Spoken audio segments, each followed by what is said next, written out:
Welcome to another episode of Judgment Date. As you know by now, these are programs that we've been doing to help people through the lockdown, even the diminished lockdown, trying to make sense of the economy, the politics, the medical science, and everything related thereto. And it's a sheer delight to welcome today the CEO of Business Unity, Cas Coovadia, who, as I understand it, got appointed not that long ago. So congratulations for that appointment. I'm not sure if that's commiserations, given where we are. But Cas, can I ask you? I mean, I know because I've read, etc. You've been calling, and your organisation has been calling for an opening up of the economy. So I presume that after the announcement that the president made this week, you people are pretty pleased with where we are. Yeah, Dennis, look, let me just take a step back. When the president announced the lockdown after COVID hit us, and night before last, he reminded us that it's about 100 days since we had the first case. We supported the initial lockdown because we agreed that a lockdown was necessary to enable the public and private healthcare system to gear itself to respond to COVID, to ensure that we have sufficient PPE, sufficient beds, and so on, because we all knew, and the government's own science people told them that this thing is going to spread. And so we supported the president in his leadership in the initial lockdown. But then we felt that to have continued lockdowns and full lockdowns was, in our view, not very constructive for a couple of reasons. One, we began to see the immediate impact on the economy, and that began to bring about socioeconomic issues that, within a context of a country that already has serious socioeconomic issues, so serious inequalities and so on. Secondly, given our circumstances, in many areas of the country, lockdown was good in theory, actually. You and I can social distance even while we're at home and so on. In many parts of the country, people are living in cramped conditions. They can't social distance and so on. And we felt that opening up the economy, one, we begin to get people back to work. Two, we begin to bring the private sector in to actually work with government to address some of the health issues. So directives to the private sector to supply PPE, to supply masks, ensure social distancing, ensure sanitization, ensure screening. We felt that actually enables more people to be screened, more people to be picked up, to be sent for testing, and at the same time it begins to address the socioeconomic problems that the lockdown created. So we've been interacting with government, particularly through Minister Patel, who was responsible for this from the business side, since lockdown 5, actually, level 5, and working and interacting with the government to begin to open up the economy in a responsible way. So we were pretty happy with level 3.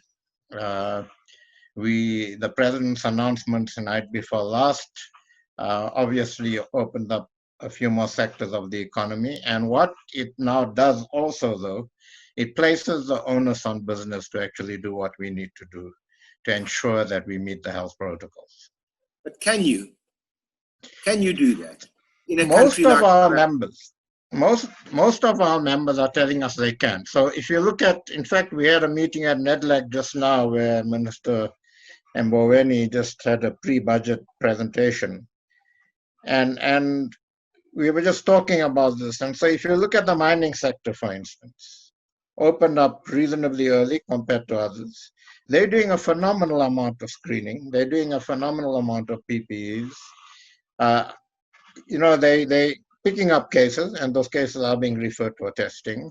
Certainly the bigger retailers and so on seem to be getting the act in order.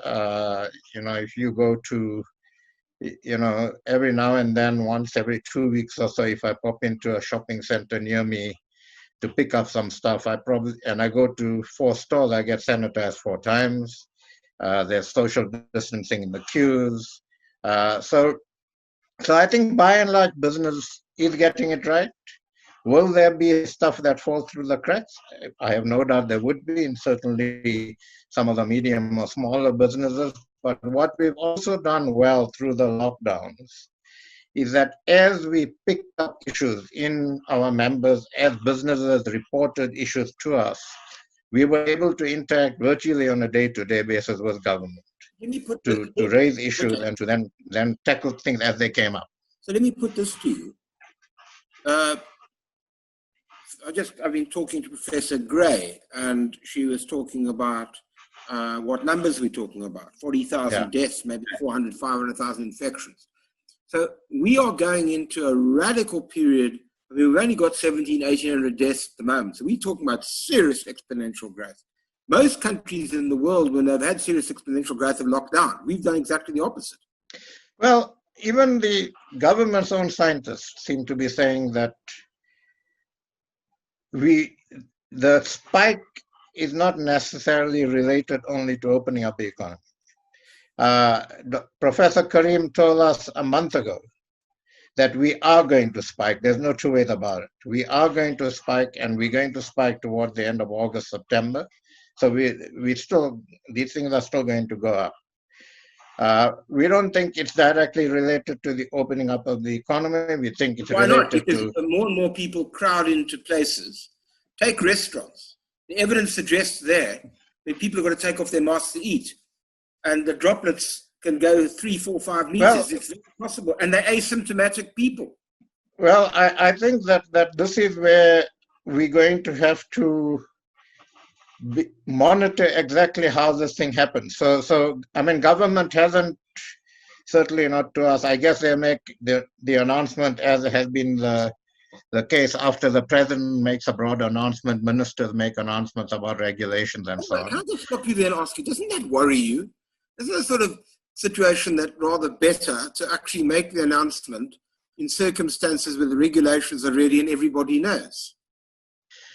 I mean, this is a really higgledy-piggledy way of doing things. Yeah, look, I think there could be a better way of doing it, and we've consistently certainly put our arguments to government that we could have done this better, absolutely. But be that as it may, I would assume that when the regulations come out, the regulation on things like restaurants would be pretty severe. And I think that if restaurants cannot meet those, then they shouldn't open, to be quite honest.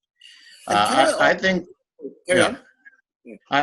that restaurants are going to have to recalibrate their floors, recalibrate the way they do business to actually enable social distancing. So we saw in Amsterdam these little cubes and so on where you can sit as 2 people, and so I don't think you're going to get back. Certainly, my own view, I don't think you're going to get back to tables of 5, 10 people in a restaurant. I think that we're all going to have to go through behavioral change that says, well, restaurants are open. Maybe my wife and I can go out for dinner, but not my wife, myself, and 8 other members of our family together. And I take the same will hold true about cinemas, movie houses. Absolutely. So what I've seen from what the movie houses people have said is that they are gearing themselves to ensure that a number of seats in between are unoccupied and so on. So occupancy is obviously have to go down. So it's going to be a long road up. And quite honestly, we're not going to get back to the old days. I think that it's going to need significant behavioral change for all of us. And I think that's what we need to begin to understand. I think that this particular virus is just, I was listening to CNN last night, and one of the epidemiologists there was saying that the thing about this virus is the way it's insidious in many ways, and it spreads much quicker than any other virus that they've seen. And it's going to be with us for a long time. So one of the things one of the part of the work we're doing, and we formed this broad business platform called Business for South Africa, and working with other constituents through Netlac is looking at just we need to start talking about what sort of behavioral changes will be necessary to enable us to protect ourselves. We can't remain in lockdown forever. We have to open up, particularly in our country where we were in problems even before COVID. COVID has exacerbated that, and we need to take some hard decisions to rebuild our economy. And that's why we need to actually push what sort of behavioral changes are necessary, and we need to continue to impress upon our populace that we're not out of the danger zone. We're just trying to manage and balance economic growth with the health issue. So I want to talk to you about the economy, but let me ask you two questions that emerge out of what you've just said. The first one is just an anxiety, and maybe I'm wrong, but it does seem to me when I get out, which is relatively irregular, is that now that we're down to probably lockdown level 2.5, that a lot of people are wandering around without masks now, think it's all over, standing around having their coffees and goodness knows what. There does seem to be a situation whereby people aren't taking this seriously enough. And there's a psychological effect. I mean, I understand what you're saying, and I perfectly understand that when you're arguing that you've got to have people back at work because we can't have the levels of poverty which we already do have. But there is a psychological effect here.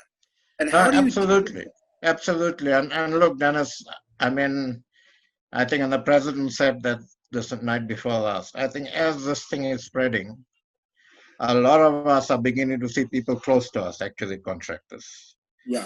And so I think there might be an initial sort of, exuberance. Okay, we opened up, we're now going. And then as this thing spreads, I think people are going to say, no, hold on a second. And we're going to have to see it. We're going to see. I mean, we're learning about this every day. Yeah. So could I ask you this?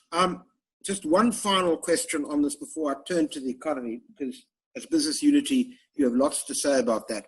I want to just ask you this. I mean, if the figures are going to get right, that we're going to get sort of 40,000 deaths, and if you work that out, that's a lot of infections.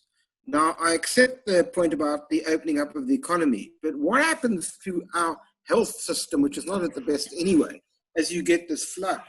Are you not going to be in a position where the hospitals get overwhelmed? And will it not be so that in some areas you may be forced to actually have some form of lockdown in hotspot areas because you have no choice? Well, the government did, when they announced level 3, did indicate that where there are hotspots, they actually want to go into those hotspots and actually prioritize those hotspots from the point of view of health facilities and so on, and really go in with sort of emergency teams and significant amounts of resources to take care of those hotspots. Now, I think that one of the things we've been doing, and we certainly did that a great deal in the initial stages, and we need to actually continue doing now, is the private sector has worked quite closely with government to assist government in addressing the health implications of it. So as an example, in the initial stages through the Solidarity Fund, 900 million rand was put on the table to enable us to source PPE, which we had to compete in the global market for because everybody was trying to source PPE. We did that, we got that distributed to where it needed to go to, and we need to continue doing those sorts of things. So we need to, I think the state and business need to continue to work together to ensure that we use each other's resources and we optimize those resources to ensure that we do the best we can to maintain sufficient health facilities to actually cater for the spike that's going to occur. Now, again, are we going to be perfect? I don't think so. But I think that certainly in the initial stages, this thing worked well. We need to ramp that up and get that done. There's been contradictory reports about this, so I'd very much welcome your view as to precisely how much was done during the lockdown in order to expand our health facilities. You get contradictory reports. What is, I mean, from your perspective, what is the truth about this? Was there Was that time used, and are we now in a much better space than, say, we were 100 days ago in relation to the facilities available for people who are going to get seriously ill? Look, Dennis, our information, and certainly we've got good information from the private healthcare people, from hospitals and so on, private hospitals. As I said, we've been working closely with the Department of Health, is that we, as a result of the severe lockdown in level 5 and giving us a space to actually do this, we're in a far better position than we would have been had we not had that lockdown. Okay. So I think between the public and private sectors, we're in a better position. I think that we've definitely gotten in more ventilators, we've gotten in more ICU beds. Is it going to be enough? I don't think so. And we're going to have to continue to source this. So we've done a lot of work on trying to get local producers, both large manufacturers and others, to re-engineer some of their plants to actually start doing masks and ventilators in the country. We will continue to try and source PPE from outside and beds from outside, and that needs to continue. But I think we're undoubtedly in a better position than we would have been had we not had the time to actually do that. Okay, so then finally on this point, if, for example, coming back, that there are areas that are just not coping because the hospitals are flooded, absolutely flooded, would you accept as business that a more stringent process of control in certain areas may well have still be required for a period? Sure, and when government announced that they will have particular responses to particular hotspots, we were fine with that. Okay. What those responses would be, we'd have to take as we go along. But we're certainly not saying that irrespective of what might happen in certain areas, that we just have a sort of unswerving attitude towards this. I think we need to look at things, and if there are certain spots where we need to actually make different interventions, I think we need to be open to do that. No, I'm not asking you to tell us what the minister said. By next week, we'll all know because he's got to make a statement. But I think it's pretty obvious to anybody who just simply looks at what's in the public domain that we've got an economy which is radically in decline over this period. Many economies are ours. We've got significant shortfalls on revenue. And as you rightly say, we didn't exactly come into this in a healthy situation. So what is business, your good men and women in your organization, how do they see the economy getting out of this mess? Look, Dennis, so we as business have been interacting with government for the last couple of years. And we've been consistently saying that there are some fundamental issues that need to be addressed, and those haven't changed. They've just been exacerbated, right? So we used to say before COVID that we're at a crossroads, we don't have too many choices. Well, I'm of the view we're now at a T-junction. We have one of two choices. And the one choice, if it's the wrong choice, I think we deteriorate into essentially a failed state. If we make the right choice, I think we've got a hard road to recovery, and it's going to be a hard road, but I think we can recover. So the two fundamental issues, and you can talk about ideologies, you can talk about dogmas, but the reality, in my view, and certainly in business's view, is that if we don't get investment in, and not just global, but from local business as well, and on the back of that investment, we don't get growth going, and if COVID has taught us a couple of things, not that we needed lessons in this, but it's made more stark the inequalities in our country. So if we don't rebuild this economy in an inclusive and equitable way, we're going to get ongoing social unrest. So we've got to do that.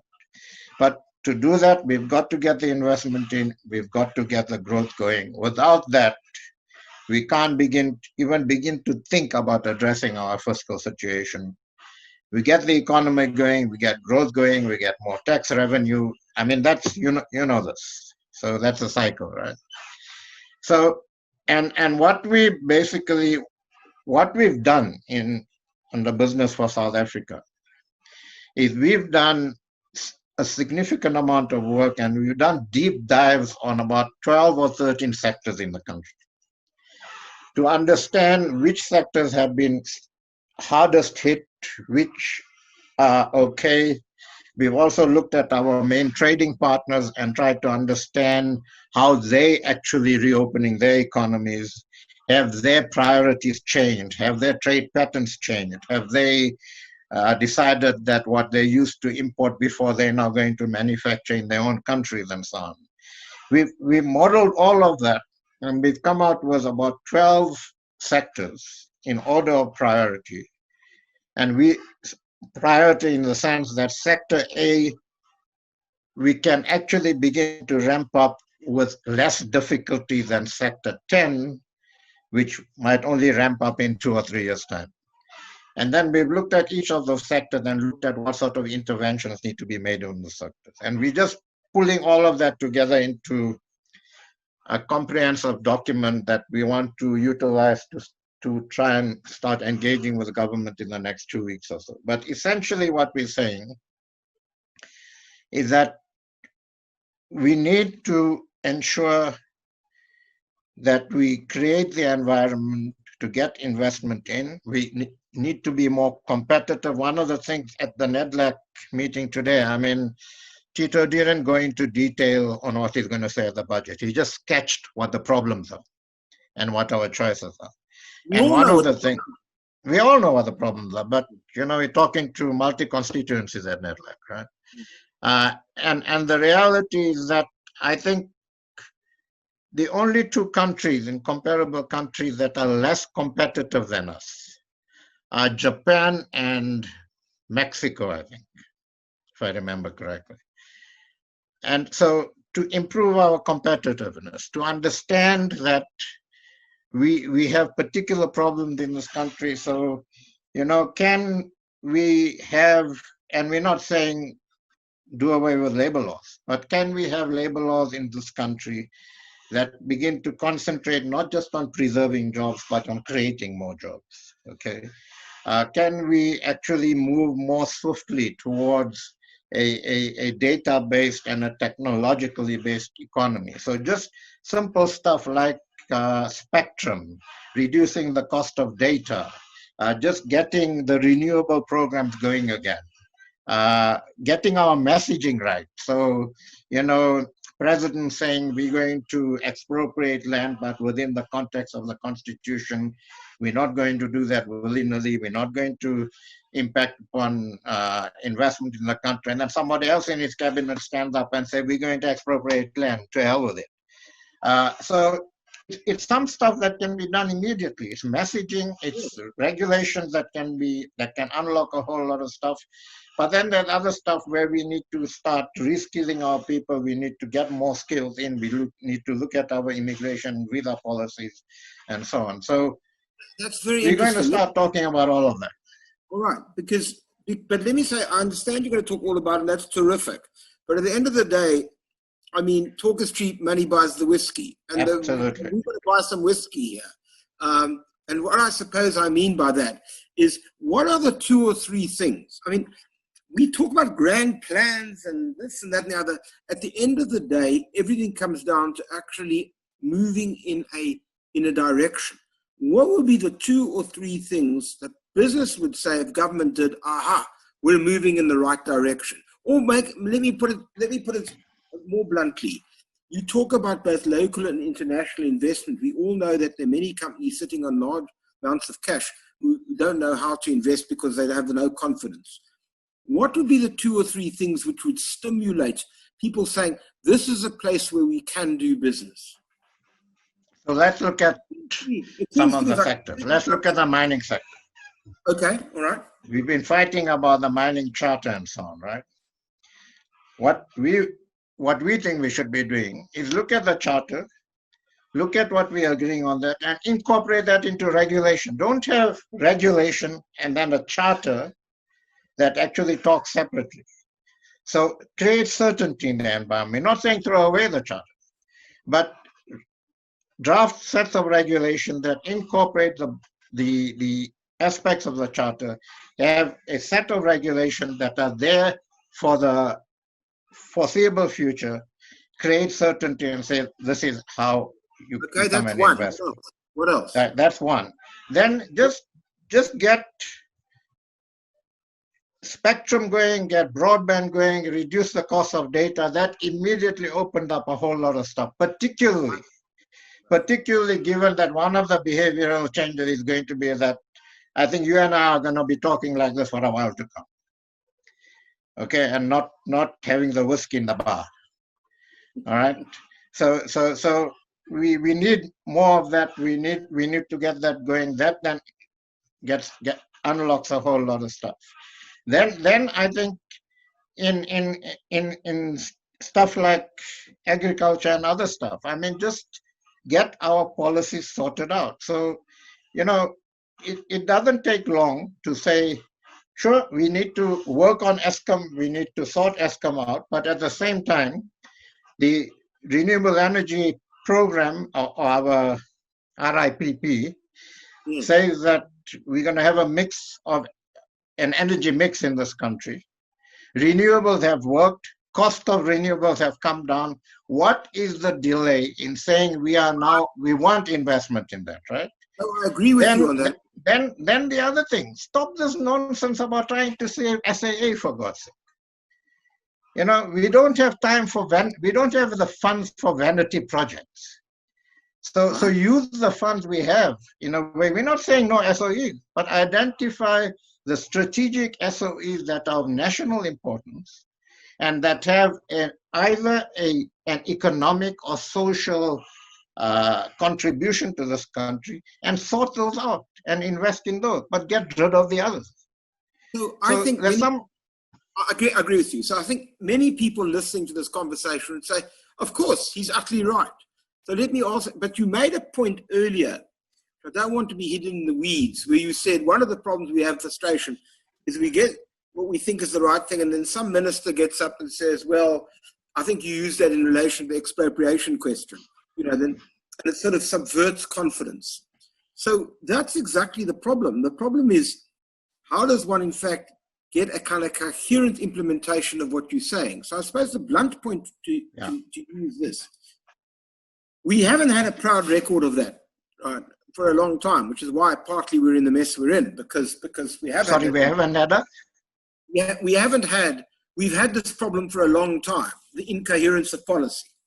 My question to you, are business going to be prepared at some point to shout the odds?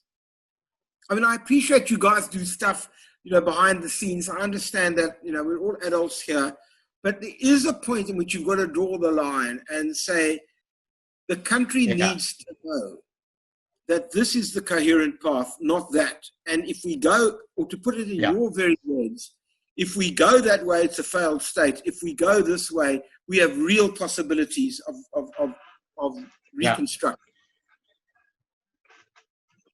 Yeah, Dennis, in the next 3 weeks to a month, you will see that.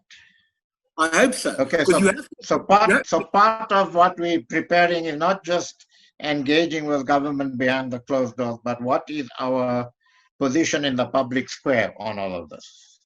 And I think our position on the public square is going to be far more robust than you've seen before. Well, I hope so, because, you and I know we're on one particular side of the political spectrum in the old days, so it's not fair for me to criticize you for this because but let's be honest about it. Businesses had a proud record in South Africa for many, many years of never disliking a government that was in power. Yes. Right? Yeah.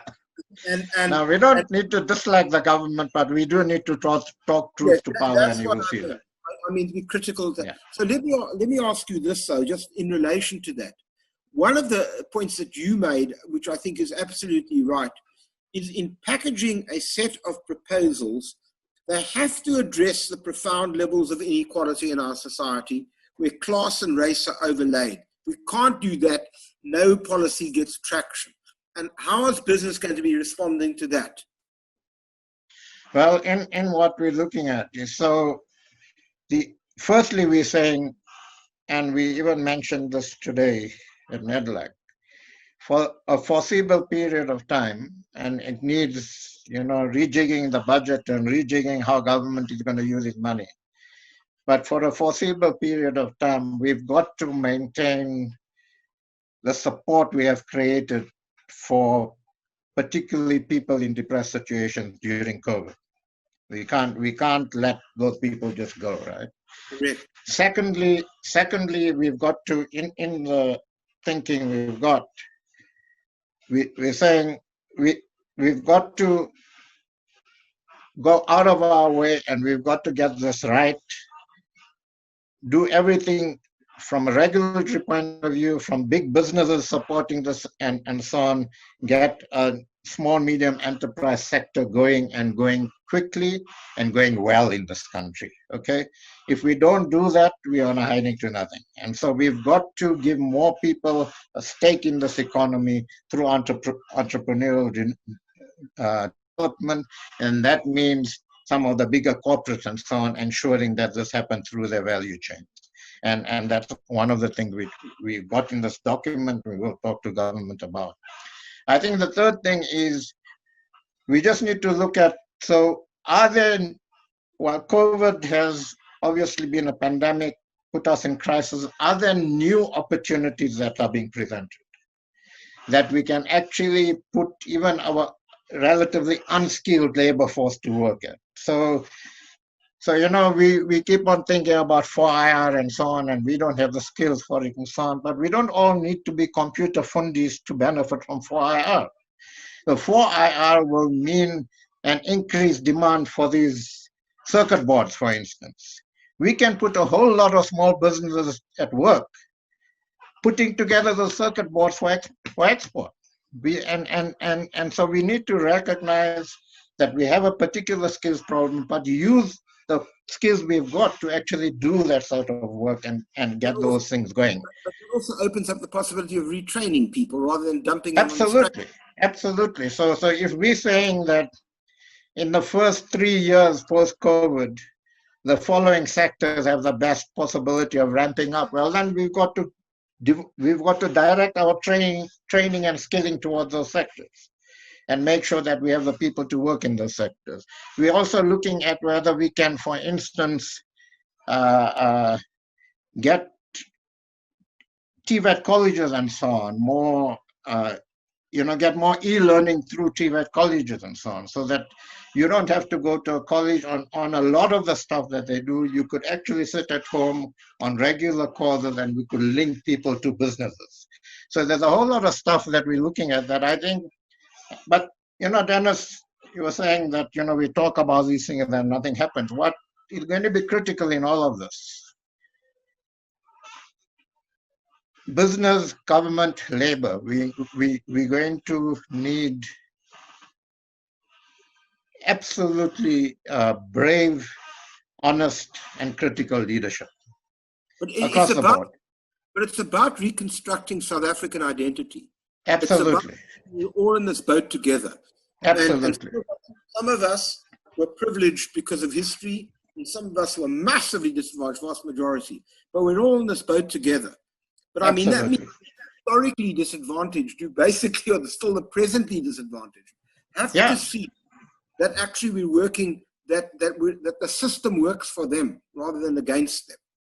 Yeah, and look along this. So we met with some of the top business leaders on Wednesday night, and one of them said, it's not just, it's a socio-economic compact that we need to build. Yeah. And in that, in going forward along this path, we're all going to have to make trade-offs and compromises. Not only government, not only labor, but even business. And we have to make those trade-offs and compromises for the long-term sustainability and growth of this country. And so